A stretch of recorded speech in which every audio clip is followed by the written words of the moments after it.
تو پھر چاشت، ظہر اور مغرب، اب یہ 3 نمازیں یعنی 5 فرض ہو گئیں رسول اللہ صلی اللہ علیہ وسلم پر، تو 6 فرض تھیں، یعنی تہجد کی نماز بھی سورۃ المزمل میں بیان کی، اور اس کی فرضیت مسلمانوں سے، مومنین سے اٹھا لی گئی، اور تاکہ وہ مشقت میں نہ پڑیں۔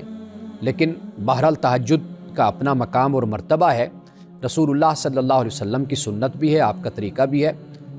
تو میں یہ بات اکثر طور پر کہا کرتا ہوں کہ دیگر نوافل ادا کرنے کے بجائے ہمیں توجہ تہجد پر دینی چاہیے، ہمیں توجہ اشراق پر دینی چاہیے، اور ہمیں توجہ رسول اللہ صلی اللہ علیہ وسلم جو فجر کی نماز ادا فرماتے ہیں، اس سے پہلے جو 2 سنتیں ہیں وہ آپ علیہ الصلاۃ والتسلیم کو بہت زیادہ پسند تھیں، تو لہٰذا مسلمانوں کو اس کا اہتمام کرنا چاہیے۔ اپنی طرف سے وظائف کا، نوافل کا اضافہ اور کمی کرنے کے بجائے ہمیں رسول اللہ صلی اللہ علیہ وسلم کے طریقے پر، آپ کے اسوہ پر اور آپ کی سنت پر ہمیں چلنا چاہیے۔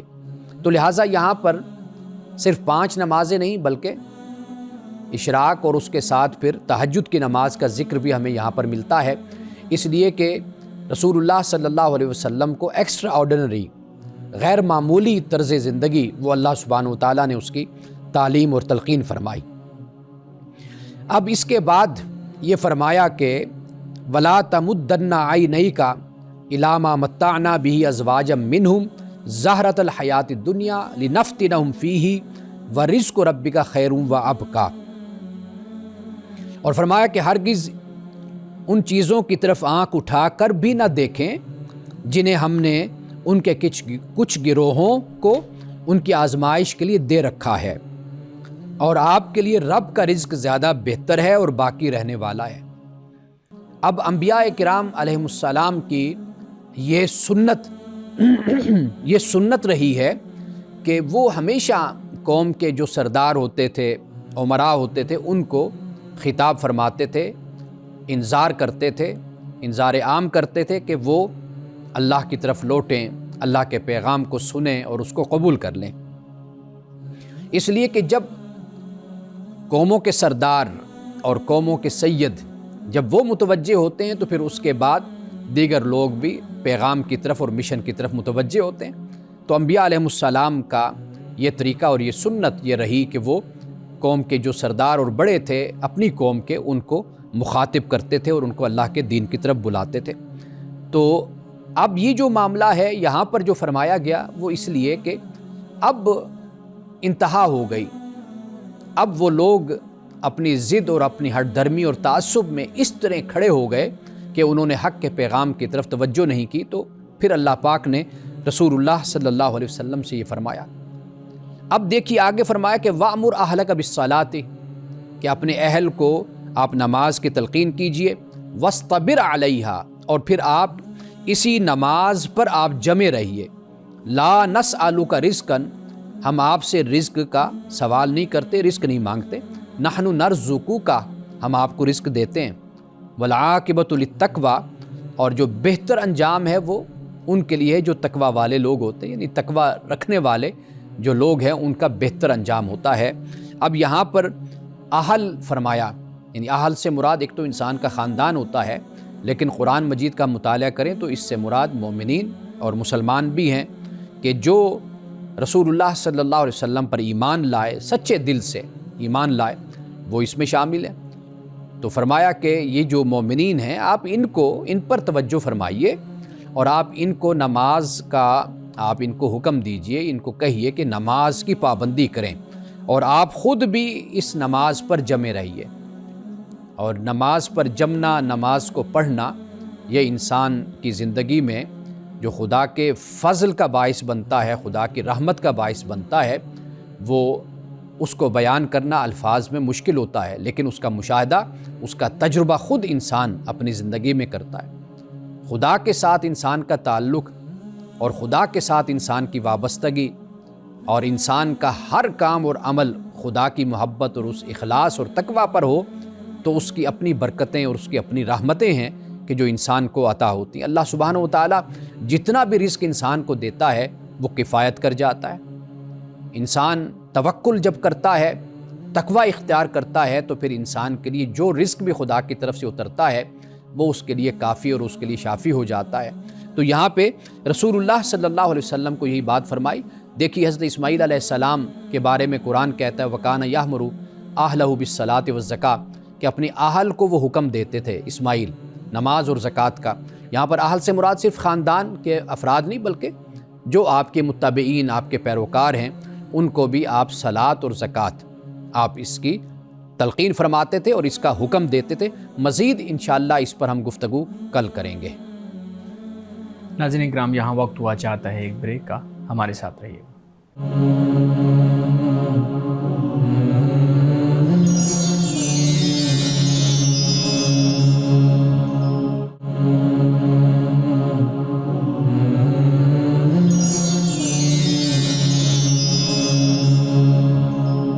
ویلکم بیک ناظرین۔ نعمان صاحب بہت شکریہ، آپ جو 2-3 آیات پہ گفتگو کر رہے تھے وہ 2-3 آیات بھی ایسی ہیں کہ جن کے بارے میں ہمیں قرآن کریم کی مختلف جگہ پہ اور بھی اس طرح کی مماثلت میں آیات ملتی ہیں۔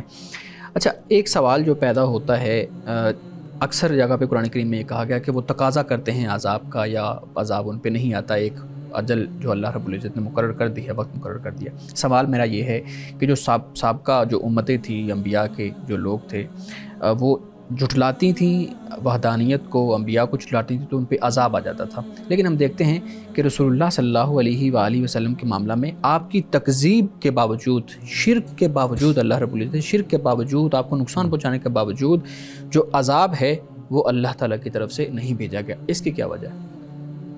عذاب ان پر آیا لیکن اس کی شکل مختلف تھی، اس کی صورت مختلف تھی۔ اچھا، یعنی مشرکین عرب پہ بھی عذاب آیا؟ عرب پر آیا، یعنی اتمام حجت ہوا۔ اور آپ قرآن مجید کا جب ہم مطالعہ کرتے ہیں تو ہمیں یہی معلوم ہوتا ہے، یعنی آپ دیکھیے کہ ایک تو رسول اللہ صلی اللہ علیہ وسلم، قرآن پاک کہتے ہیں نا کہ اے نبی صلی اللہ علیہ وسلم وَمَا كَانَ اللَّهُ لِيُعَذِّبَهُمْ وَأَنْتَ فِيهِمْ، جب تک آپ ان میں موجود ہیں اللہ ان کو عذاب نہیں دے گا۔ ٹھیک ہے۔ آپ علیہ الصلوۃ والتسلیم جب تشریف لے جاتے ہیں، اب آپ دیکھیے کہ ان کا عذاب کا سلسلہ شروع ہوتا ہے، کس طرح ان کی طاقت، سیاسی قوت ٹوٹتی ہے، ان کی جو حکومتی طاقت ہے وہ کس طرح ختم ہوتی ہے، تجارتی قوت کس طرح ختم ہوتی ہے۔ آپ مدینہ تشریف لاتے ہیں، یہ عرصہ صرف 10 سال کا عرصہ بنتا ہے، آپ 10 سے بھی کم عرصے میں آپ دیکھ لیجئے کہ وہ ان کی طاقت ٹوٹ کر رہ گئی، وہ مغلوب ہو گئے، اللہ کا دین وہاں پر غالب آ گیا۔ والذی ارسل رسولہ بالہدی ودین الحق لیظہرہ علی الدین کلہ۔ تو اب اس ایریا میں جو عرب کا خطہ ہے وہاں پر آپ دیکھ لیجئے کہ بالکل شرک ختم ہو گیا، بت پرستی ختم ہو گئی، جو لوگ مغلوب ہو گئے تو وہ مغلوب ہو گئے، اور جو نہیں ہوئے ان کا خاتمہ ہو گیا، اور بہت سے لوگ اسلام بھی قبول کر لیا، انہوں نے مسلمان ہو گئے۔ تو یہ اگر آپ اس کا جائزہ دیکھیں گے، کریں گے، جیسے قرآن پاک نے سورۃ التوبہ میں بھی اس کو بیان کیا ہے، تو یہ جو ذلت آمیز جو سلوک ان کے ساتھ اختتام پر ہوا، وہ در حقیقت خدا کا عذاب تھا ان پر جو نازل ہوا۔ ایک نقطہ نظر تو یہ بھی ہے نا کہ جو اپنی آیت تلاوت کی وما کان اللہ لیعذبہم، ایک نقطہ نظر یہ ہے کہ نہیں، اس آیت کے تناظر میں اللہ رب العزت نے یہ بتا دیا کہ آپ ان میں موجود ہیں تو ہم ان کو عذاب نہیں دیں گے۔ یعنی جو امت ہے رسول اللہ صلی اللہ علیہ وسلم کی، یعنی جو پیغام رسول اللہ صلی اللہ علیہ وسلم کا جس امت کو بھیجا گیا ہے، جس امت کی طرف آیا ہے، اس امت پہ کوئی عذاب نہیں آئے گا۔ اور آپ کہہ رہے ہیں کہ ان پہ ذلت کی صورت میں عذاب آیا۔ ہمارے بہت سے اسکالر اس بات کی نفی کرتے ہیں، وہ کہتے ہیں کہ ان پہ تو کوئی عذاب نہیں آیا تھا۔ دیکھیے، آپ اس آیت کو اگر دیکھیں نا، یہ کب نازل ہوئی، اس کا شان نزول کیا ہے، تو آپ خود اس نتیجے پہ پہنچیں گے کہ اس سے مراد یہی اللہ سبحانہ و تعالیٰ نے بیان کیا کہ جس طرح آپ علیہ الصلوۃ والتسلیم سے پہلے انبیاء علیہ السلام آئے، اور جب ان کو حکم ہوا کہ اب آپ بستی چھوڑ کر یہاں سے چلے جائیے، تو پھر آپ وہاں سے پیغمبر چلے گئے، اس کے بعد خدا کی طرف سے ان پر عذاب اترا۔ حضور علیہ الصلوۃ والتسلیم کو جب حکم ہوا، قرآن مجید بیان کرتا ہے، جہاں پہ حضرت ابوبکر صدیق رضی اللہ تعالیٰ عنہ کا ذکر ہوتا ہے، اب وہ ہجرت کا سفر ثانی اثنین ذو ما فی الغار اذ یقول لصاحبہ لا تحزن ان اللہ معنا، یہ سارا ہجرت کا سفر ہے، خدا کے حکم پر ہی آپ نے کیا۔ بالکل صحیح۔ تو آپ ہجرت فرما کر جب جاتے ہیں تو پھر اس کے بعد اب آپ دیکھیے کہ کس طریقے سے ان کا زوال شروع ہوتا ہے۔ تو قرآن کی آیات کو جب آپ پڑھیں گے تو آپ اس کا معنی اس کے پس منظر سے، اس کے پیش منظر سے جو الفاظ ہیں آپ اس سے متعین کرتے ہیں نا، تو وہاں پر یہی بات سمجھ آتی ہے۔ بالکل ٹھیک ہے. اس میں میں چاہوں گا جی جی ایک چیز پلیز. اور اگر آپ کلیئر فرما دیں کہ نبی کریم صلی اللہ تعالیٰ علیہ وسلم کا موجود ہونے سے مراد اس دور میں موجود ہونا ہے یا آج بھی وہ اسی طرح سے یعنی ظاہری طور پہ ایگزسٹنس ہے کہ آج بھی امت پر عذاب نہیں آ سکتا؟ پھر امت کے علاوہ جو لوگ آج بھی خدا کا انکار کرتے ہیں ملحدین میں جن کا شمار کیا جاتا ہے، ان پر بھی عذاب تو نازل نہیں ہوتا؟ اچھا، یہ ایک علیحدہ بات جو آپ نے جس طرف اشارہ کیا، جی یہ معاملہ ہوتا ہے پیغمبروں کے ساتھ، اللہ کے جو رسول ہیں، انبیاء ہیں، ان کے ساتھ یہ معاملہ ہوتا ہے. رسول اللہ صلی اللہ علیہ وسلم اللہ تعالیٰ کے آخری نبی، اللہ کے آخری رسول اور پیغمبر ہیں. تو اب آپ کے بعد وہ جو عذاب جو آسمان سے اترتا تھا اس کا سلسلہ تو ختم ہو گیا. جو پیغمبر کی زندگی میں جو عدالت رب کی طرف سے قائم ہوتی تھی اس کا سلسلہ تو ختم ہو گیا. باقی انسان کے اعمال ہوتے ہیں، انسان کی بے بصیرتی ہوتی ہے، بدعمالیاں ہوتی ہیں، اللہ تعالیٰ کے جو قائم کردہ یونیورسل لاز ہیں، قوانین ہیں، ان کی نافرمانی ہوتی ہے جس سے نتائج انسانی زندگی پر مرتب ہوتے ہیں. وہ ایک علیحدہ پھر پہلو ہو جاتا ہے. لیکن جو آپ بات کہہ رہے ہیں اس کا سلسلہ اب نہیں رہا، ختم ہو چکے. ٹھیک. اچھا مولانا صاحب، ایک اور چیز، صبر کی آیت ہم نے اس میں جو ہے نا وہ بھی سنی ہے. تو میں جب اس کو پڑھ رہا تھا تو بڑی حیران کن ایک بحث میرے سامنے آئی، میں آپ کے سامنے رکھتا ہوں. کہتے ہیں جی کو جو صبر ہے اسلام کے اندر، جو صبر کا کانسیپٹ ہے وہ اصل میں ظالم کو ظلم کرنے پہ اور مظلوم کو جو ظلم ہے وہ برداشت کرنے پہ ابھارتا ہے. کیونکہ میں ایک حدیث آپ کے سامنے رکھتا ہوں، رسول اللہ صلی اللہ علیہ وسلم نے فرمایا کہ جب مظلوم جب ظلم پر صبر کرتا ہے تو اللہ تعالیٰ اس کی عزت بڑھا دیتا ہے. اب یہ دیکھیں یہاں پہ بھی یہ بات ہو رہی ہے کہ مظلوم ظلم کو برداشت کرے تو اس کی عزت بڑھ جائے گی. ہم اس میں بھی دیکھ رہے ہیں. تو یہ ایسا محسوس ہوتا ہے کہ جو اسلام کا تصور ہے صبر کا، وہ ظالم کو ڈھیل دے رہا ہے کہ ظلم کرتے جاؤ، اور مظلوم کو یہ بتا رہا ہے کہ تم برداشت کرو تاکہ ظلم بڑھتا جائے اور جو انصاف ہے وہ کم ہوتا جائے. دیکھیے، یہ ہرگز اس کا معنی نہیں ہے. اللہ سبحانہ و تعالیٰ قرآن مجید میں جب صبر کو بیان فرماتا ہے، وہ در حقیقت یہ ہوتا ہے کہ ایک انسان، ایک جماعت، وہ اپنی قوت کو، اپنی انرجی کو منتشر نہ کرے، یعنی اس کو ضائع نہ کرے. انسان ایسا ہوتا ہے کہ اس کی دو صورتیں ہوتی ہیں. ایک ہوتا ہے کہ اپنے وجود میں اس حد تک پریشان ہو جانا کہ انسان مقابلے کے قابل نہ رہے، ایک یہ صورت ہوتی ہے. انسانی شخصیت کو طاقتور کرنے کے لیے، اس کو پروان چڑھانے کے لیے اللہ تعالیٰ پھر نماز، پھر صبر اور رات کا جاگنا، عبادت کرنا اور ان چیزوں کی پھر تلقین فرماتا ہے. یہ انسان کے یعنی نفسیاتی طور پر انسان کو مضبوط کرنے کے لیے ایک بات یہ پیش نظر رہنی چاہیے. اور دوسری بات جو ہے، اللہ سبحانہ و تعالیٰ جب صبر کی تلقین فرماتا ہے وہ یہ ہے کہ ایک ظالم ہے، وہ طاقتور ہے، اس کے پاس وسائل ہیں، اس کے پاس ذرائع ہیں. آپ اب اس کے خلاف اپنی اس بے طاقتی میں اور قوت کی کمی میں، کمزوری میں آپ کھڑے ہو جاتے ہیں، اپنے ضعف میں، تو واضح بات ہے کہ پہلے اس نے آپ کے ساتھ جو کیا اب اس سے وہ بڑھ کر آپ کے ساتھ کرے گا. تو لہٰذا یہاں پر صبر سے مراد یہ ہے کہ آپ سوچئے، آپ سمجھیے، آپ حالات کا جائزہ لیجئے، ایک اندازہ کیجئے، آپ پورا اس کو پرکھیں گے، دیکھیں گے کہ آیا کہ میں اس کا مقابلہ کر سکتا ہوں، نہیں کر سکتا. اگر کرنا ہے تو اس وقت کروں یا مستقبل میں کروں، مجھے کیا کیا چیزیں ضرورت ہیں کہ میں اس کے مقابلے کے لیے کھڑا ہو سکتا ہوں. پوری حکمت عملی. یہ جو وقت ہوتا ہے نا، یہ صبر اصل میں کہلاتا ہے. ٹھیک. اب مثال کے طور پر ظالم میرے سامنے ایک مثلاً ہاتھی ہے تو یا ایک پہلوان میرے سامنے کھڑا ہے، تو اس نے اگر مجھے مکہ مارا ہے تو اب میں اگر اس کے ساتھ لڑوں گا تو میرا خیال ہے کہ میں مزید مار کھاؤں گا. بالکل. تو مجھے وقت چاہیے. وہ وقت یہ ہے کہ میں اپنے آپ کو طاقتور کر لوں، میں بھی ریسلنگ کروں، ایکسرسائز کروں، جم جاؤں، اپنے آپ کو طاقتور کروں، پھر میں اس کے ساتھ مقابلہ کرنے کے قابل ہو جاؤں، پھر میں اس کے سامنے کھڑا ہو سکتا ہوں. یہ جو وقت آپ کی پلاننگ کا ہے، حکمت عملی کا ہے، در حقیقت یہ صبر کا وقت ہوتا ہے. اس کو قرآن پاک بیان کرتا ہے اور یہی احادیث میں بیان کیا گیا ہے. اس کا مطلب تو یہ ہے کہ یعنی اگر آپ اس لیول کے ہیں تو پھر بے شک آپ صبر نہ کریں، آپ ان پر حملہ کر دیں.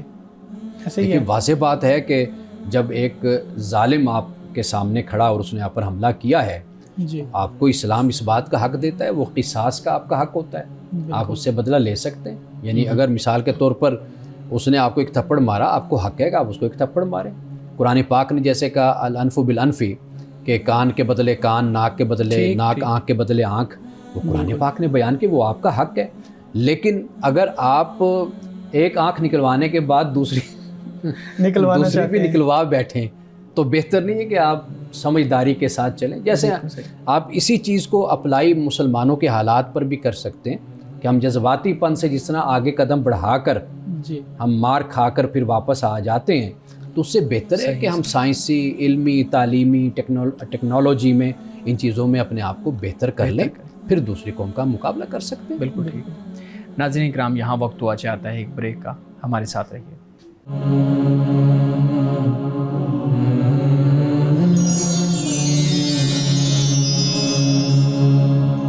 ویلکم بیک ناظرین. امانا صاحب، ہماری بات ہو رہی ہے صبر اور مشکل اور ظلم کو برداشت کرنے کے اوپر. آپ نے دیت اور قصاص کے 2 الفاظ استعمال کیے ہیں. ہمارے ہاں جو دیت کا کانسیپٹ ہے، اور جب ہم اس کو پاکستانی تناظر میں دیکھتے ہیں تو ہمیں یہ محسوس ہوتا ہے کہ جو دیت کا کانسیپٹ یا نقطہ نظر یا جو سپیس اسلام کی طرف سے دی گئی ہے، یہ شاید امیر لوگوں کے لیے ایک آپ کہہ لیں کہ شارٹ کٹ رکھا گیا ہے کہ جن کے پاس پیسے ہیں وہ جتنے مرضی لوگوں کو قتل کر دیں اور اس کے بعد اتنی اماؤنٹ دیکھے تو نکل جائیں. اور یہ کچھ ہم نے اپنے پچھلے کچھ سالوں کے اندر یہ ہوتا پاکستان میں دیکھا ہے، اور بڑے بڑے طاقتور لوگ ایون کہیں نہ کہیں جو ہے نا وہ مختلف ریاستیں بھی اس کے اندر شامل ہو جاتی ہیں. تو آپ یہ بتائیے گا کہ جو دیت کا کانسیپٹ ہے، یہ امیروں کے لیے کوئی شارٹ کٹ ہے جو اسلام نے دیا ہے؟ دیکھیے، دیت ایک ایسے شخص کو بچانے کا راستہ ہے کہ جو مارنا نہیں چاہتا تھا لیکن اس سے وہ غلطی ہو گئی. اچھا، ایک تو یہ بات. دوسرا یہ ہے کہ دیت در حقیقت ایک راستہ ہے اس کے لیے کہ جو عادی مجرم نہیں ہے اور جس کا یہ طرز زندگی نہیں ہے کہ وہ انسانی جان کو معمولی سمجھے، ٹھیک، اور فساد فی الارض کرے. صحیح. یہ بنیادی بات ہے. عدالت، ریاست اس بات کا حق رکھتی ہے کہ اگر مثال کے طور پر فریقین کے درمیان کوئی آپس میں طے پا جاتا ہے کہ بھئی یہ مقتول کے جو وارث ہیں، والدین ہیں، کوئی ہے، وہ کہتے ہیں جی آپ ہمیں اتنا کروڑ دے دیں، تو وہ امیر ہیں قاتل تو وہ اتنے کروڑ اس سے بھی زیادہ دے دیتے ہیں. ٹھیک ہے. ریاست چاہے تو اس کو نلیفائی کر سکتی ہے، صحیح، اس کیس کو، اور دیکھے کہ بھئی یہ جو قاتل ہے اس نے تو آئے دن یہی حرکت کرنی ہے اور کرتا ہے، اور اپنی دولت اور وسائل اور تعلقات کی بنیاد پر اس کی یہی حرکت ہے کہ یہ نہ یہ کسی غریب کی بیٹی کو دیکھتا ہے، نہ کسی بیٹے کو دیکھتا ہے، نہ ماں کو، نہ باپ کو، نہ بوڑھے کو، نہ جوان کو. یہ ایسے ہی فرعون بن کر یہ گاڑی چلاتا ہے اور کچل کر رکھ دیتا ہے، یا ویسے ہی انسانی جانوں سے کھیلتا ہے. تو ریاست کو حق ہے کہ وہ اس کو کالعدم قرار دے کر اس کو سزا دے، یہ کر سکتی ہے. لیکن بدقسمتی یہ کہ ہمارے ہاں اس طرح چونکہ فیصلے نہیں ہوتے، یا یہ ہے کہ ہمارے قانون میں کچھ سکم ایسا ہے کہ جس کو دور کرنے کی ضرورت ہے، تاکہ جو ریاست کا اختیار ہے، عدالت کا اختیار ہے، وہ اس کو استعمال کرے اور ایسے شخص کو کیفر کردار تک پہنچائے اور لوگوں کے لیے عبرت کا نشان اس کو بنائے. نہیں، آپ نے کہیں کہ ایسا شخص جو مارنا نہیں چاہتا ہے، ایسا شخص جو عادی مجرم نہیں ہے اور اس کا طرز زندگی اس طرح کا نہیں ہے. ہم نے دیکھا ہے کہ اگر کوئی شخص کوئی ڈرنک کر کے گاڑی چلا رہا ہے جو ایلیگل ہے، اسی طریقے سے کسی اور حالت میں گاڑی چلا رہا ہے، اسی طریقے سے وہ اپنی اس حالت میں نہیں ہے جو ایک نارمل انسان کی ہوتی ہے، اور ہم نے دیکھا ہے اس طرح کے کیسز آتے ہیں. لیکن پھر بھی سب سے پہلا کانسیپٹ جو ہمارے ہاں علماء کی طرف سے آتا ہے وہ یہ کہ چلیں دیت والا ایک راستہ تو ہے نا. یا تو پھر علماء کو اور ریاست کو پابندی لگا دینی چاہیے کہ وہ جو عادی مجرم نہیں ہے پھر دیکھا جائے گا اس کا طرز زندگی ایسا نہیں ہے، وہ مارنا نہیں چاہتا تھا. جو باتیں میں نے گزارش کی ہے نا، وہ یہ ہے کہ یہ تو کیس ٹو کیس ویری کرتا ہے نا. کوئی کیس آپ کے سامنے آئے گا، آپ باقاعدہ اس پر ڈسکشن ہوتی ہے، گفتگو ہوتی ہے، دلائل ہوتے ہیں، آپ پس منظر دیکھتے ہیں، پھر اس کے بعد کسی نتیجے تک ہم نے دیکھا ہے نا، معذرت میں آپ کی بات کر رہا ہوں، ہم نے دیکھا اس طرح کے کیسز آتے ہیں تو علماء جو دیکھ رہے ہوتے ہیں وہ خاموش رہتے ہیں. تو کیا ان کا اس واقعے پہ خاموش رہنا برائی کے ساتھ شامل ہونے والی بات ہے؟ مثال کے طور پہ ایک برائی ہو رہی ہے تو آپ خود اس کو بڑھ کے منع کر دیں نا. ہر معاملے میں تو علماء ہمارے ہاں رائے دینے کی کوشش کرتے ہیں، تو ان معاملات میں وہ رائے نہیں دیتے.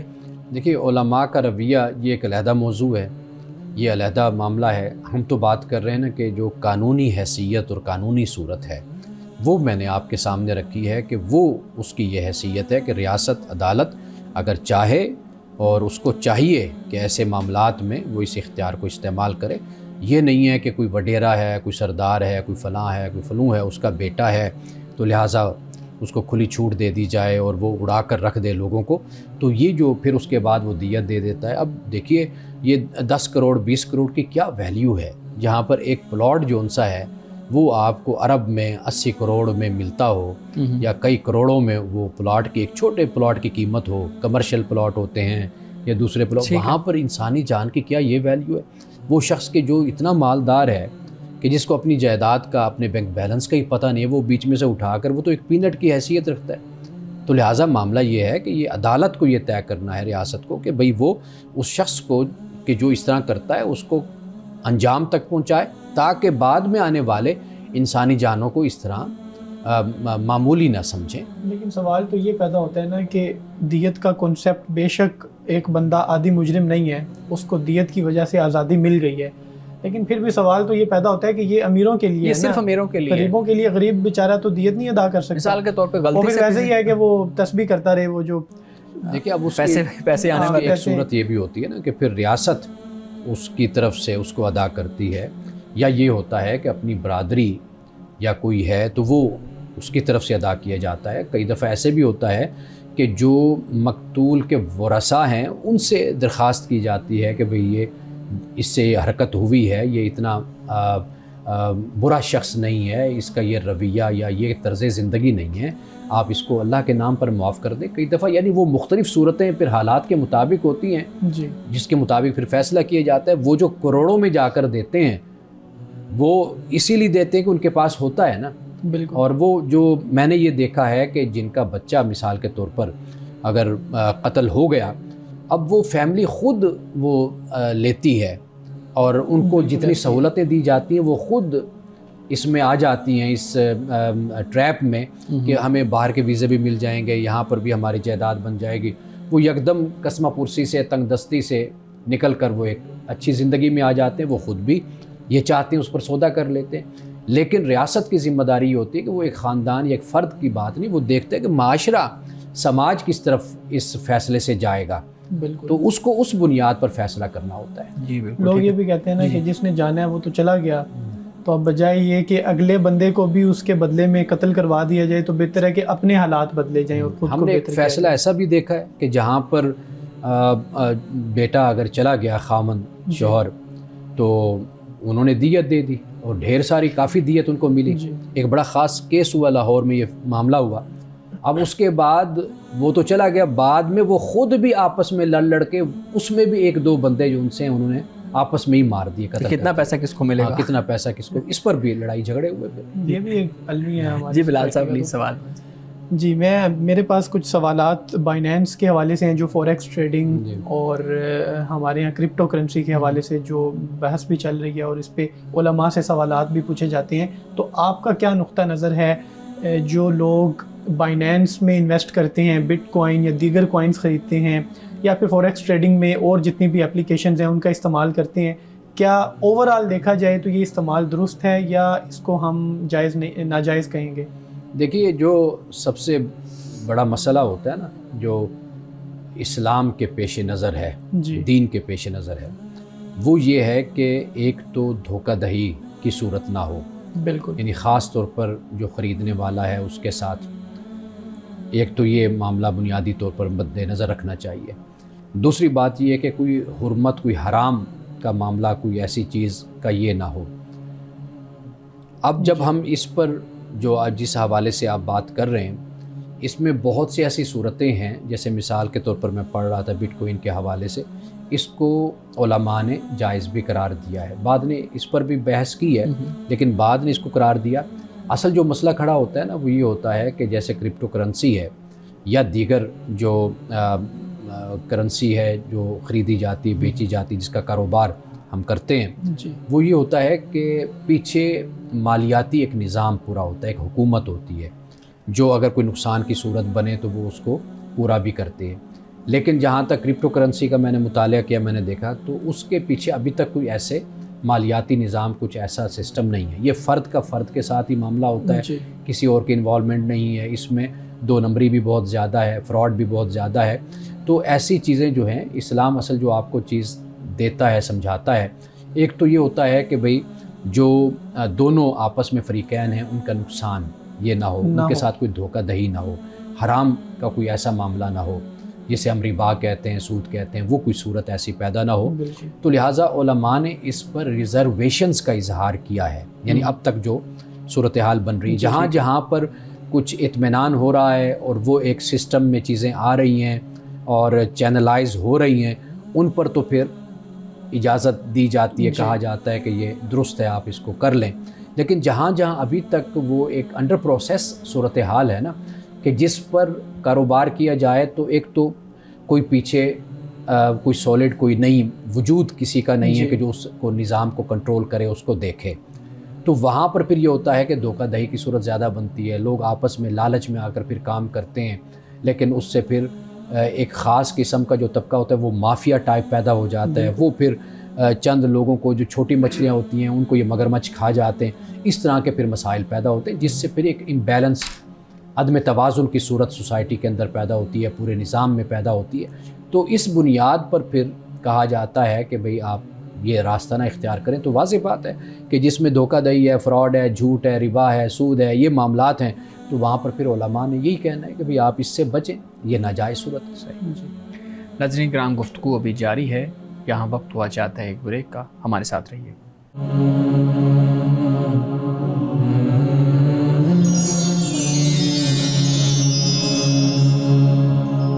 پروگرام میں ایک دفعہ پھر خوش آمدید. جی بلال صاحب، آپ سوال کر رہے تھے. سر، آپ نے کرپٹو کرنسی کے حوالے سے بتایا.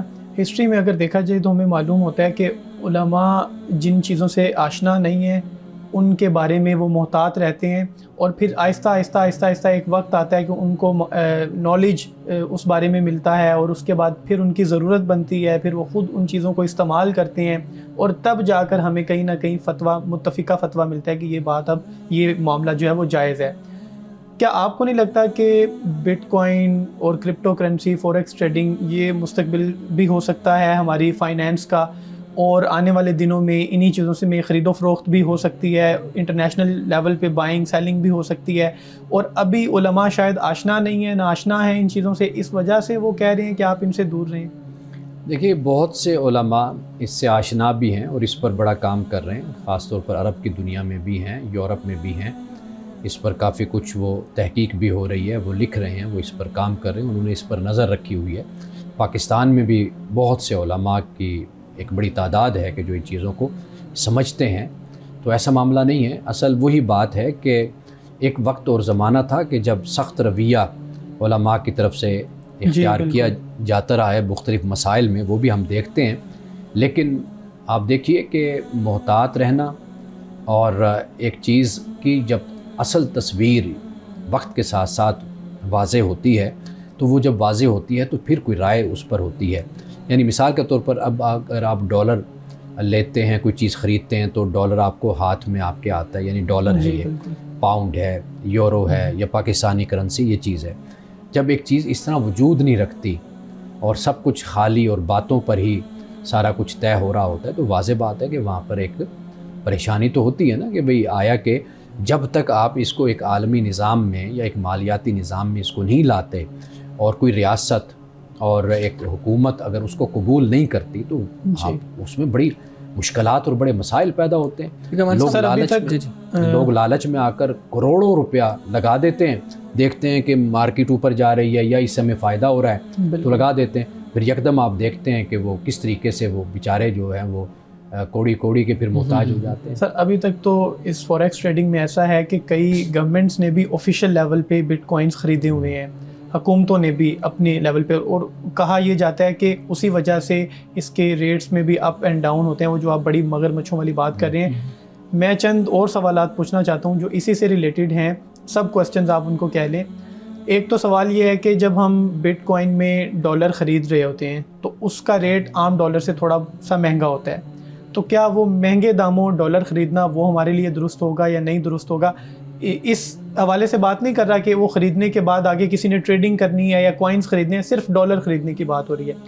دوسرا سوال یہ ہے کہ اب اس میں دو طرح کی ٹریڈنگز ہیں جو مشہور ہیں عام طور پہ، اسپاٹ ٹریڈنگ اور فیوچر ٹریڈنگ. اسپاٹ ٹریڈنگ میں آپ جتنے آپ کے پاس سرمایہ ہے آپ وہ انویسٹ کرتے ہیں، اور وہ ایک لانگ ٹرم کے لیے انویسٹمنٹ ہوتی ہے. آپ اپنی مرضی سے کوئی بھی کوائن خرید سکتے ہیں اور جب آپ کا دل کرے اس کو آپ سیل کر سکتے ہیں. ممکن ہے کہ آپ کے خریدنے کے بعد اس کی قیمت کم ہو جائے لیکن آپ سیل نہ کریں, آپ کو کوئی مسئلہ نہیں ہوگا, پھر آپ اس کی قیمت اپ ہونے کے بعد اس کو سیل کر سکتے ہیں. تو اس طرح جو فیوچر ٹریڈنگ ہے وہ اس سے ذرا ہٹ کر ہے. اب یہ ایک تو یہ بتا دیجئے ڈالر خریدنے کے بارے میں, کسی نے ویسے ہی سرمایہ کاری کرنے کے لیے خریدنا ہے, اور دوسرا ان دونوں ٹریڈنگز کے بارے میں. دیکھیے آپ جب یہ خریدتے ہیں تو آپ کا خریدا ہوا جو مال ہے وہ موجود تو وہیں پر ہی ہے نا, جی یعنی کوئی آپ کی جیب میں تو وہ نہیں آ جاتا کہ آپ نے وہ لے کر اپنے پاس آپ کے پاس صرف نمبرز آئے ہیں, نمبرز وغیرہ جس طرح بینک اپلیکیشن میں نمبر بس وہی کچھ ہوتے ہیں وہ آپ کے پاس ہوتا ہے. بات پھر وہی آ جاتی ہے کہ سیکیورٹی اصل چیز ہے نا. یعنی آپ بٹ کوئن کے بارے میں جیسے جیسے یہ چیز واضح ہوتی چلی گئی تو اس کے بارے میں پھر یہ رائے سامنے آئے کہ ہاں یہ آپ کام کر سکتے ہیں, یہ جائز ہے, کیونکہ اس میں کوئی دھوکہ دہی نہیں ہے, کسی کے ساتھ کوئی فراڈ نہیں ہے, اور اس کا اس سے تعلق نہیں بنتا کہ جو حرام اور ناجائز کی طرف جائے. تو لیکن جب ہم بات کرتے ہیں ابھی کرپٹو کرنسی کی تو وہاں پر ہمیں جو صورتحال نظر آتی ہے وہ اس سے بالکل مختلف نظر آتی ہے. تو میں وہی عرض کر رہا ہوں کہ آپ یہ بزنس, یہ کام, اس کو ہم صرف اس بنیاد پر ہی اس کو ہم ناجائز کہیں گے کہ جہاں پر آپ کو دھوکہ دہی اور کوئی آپ کو سیکیورٹی مہیا نہیں ہے, آپ فراڈ میں دھوکے میں مارے جاتے ہیں, اور جس طریقے سے آغاز اس کا ہوا ہے اس پر یہی علماء کا کہنا تھا. لیکن جیسے جیسے اب تصویر واضح ہوتی چلی جا رہی ہے, جیسے بٹ کوئن پر آپ بات کر رہے ہیں, تو اب اس کے بارے میں یہ کہا جاتا ہے کہ چونکہ اب یہاں پر ایک سیکیورٹی ہے, ایک تحفظ ہے, اور ایک اس میں انوالومنٹ ہے حکومتوں کی, ریاستوں کی, جیسے آپ کہہ رہے ہیں, تو اس سے ایک نظام وجود میں آ گیا ہے جس سے خرچ کرنے والے, لگانے والے, ان کو ایک تحفظ یہاں پر ملتا ہے. تو لہٰذا یہ کہا جاتا ہے کہ وہ ٹھیک ہے. لیکن جہاں پر ایسی صورت نہیں ہے تو فی الحال اس کی تصویر جیسے جیسے وقت کے ساتھ ساتھ واضح ہوتی جائے گی پھر اس پر بات سامنے آئے گی. لیکن ایک سوال یہ بھی ہے کہ اسلام میں جو ہم کاروبار کرتے ہیں, اسلام اس میں دھوکے کا کیا تصور ہے اس میں دھوکے کا. جس طرح بائنینس کی بات کی جائے, بڑی مشہور اپلیکیشن ہے کرپٹو کرنسی کی. اب اس میں تو ایسا کوئی کیس آج تک نہیں ملا جس میں ہم نے کہیں سے ڈالرز بائی کیے ہوں, ہمارے ساتھ دھوکہ ہو گیا ہو, ہم نے سیل کیے ہوں, ہمارے ساتھ دھوکہ ہو گیا ہو.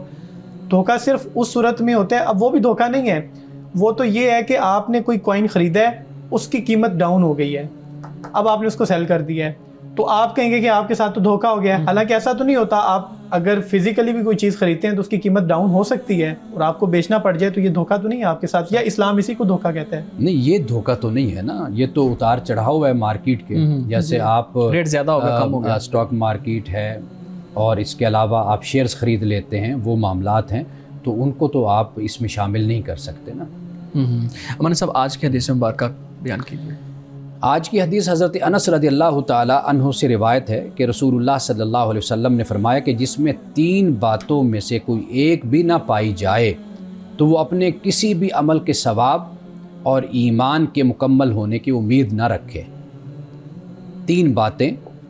پہلی بات فرمائی کہ حسن اخلاق, جس کے ساتھ وہ لوگوں میں زندگی بسر کرے, یعنی جن میں رہے ان کے ساتھ اچھے اخلاق کے ساتھ پیش آتا رہے. دوسری بات فرمائی کہ ایسا تقویٰ جو اسے اللہ تعالیٰ کی حرام کردہ چیزوں سے روک دے.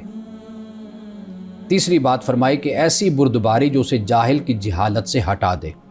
یعنی پہلی بات لوگوں میں رہتا ہے, حسن اخلاق سے پیش نہیں آتا. دوسری بات کہ جو تقویٰ نہیں رکھتا کہ حرام چیزوں سے بچ جائے, یعنی حرام چیزوں سے نہیں بچتا. تیسری بات لوگ اس کے ساتھ اگر جہالت کا رویہ اختیار کرتے ہیں وہ آگے سے انہی کی طرح کا جاہل بن جاتا ہے, یعنی بردباری کا مظاہرہ نہیں کرتا. تو رسول اللہ نے فرمایا کہ عمل کے ثواب اور ایمان کے مکمل ہونے کی وہ ایسا شخص کبھی امید نہ رکھے. ناظرین کرام, اس دعا کے ساتھ اپنے پروگرام کا اختتام کریں گے. اللہ رب العزت حسن کلام اور تاثیر کلام عطا فرمائے, ہماری زبان کی گروں کو کھول دے اور سننے والوں تک خیر کا پیغام پہنچے. اجازت دیجیے, خدا حافظ.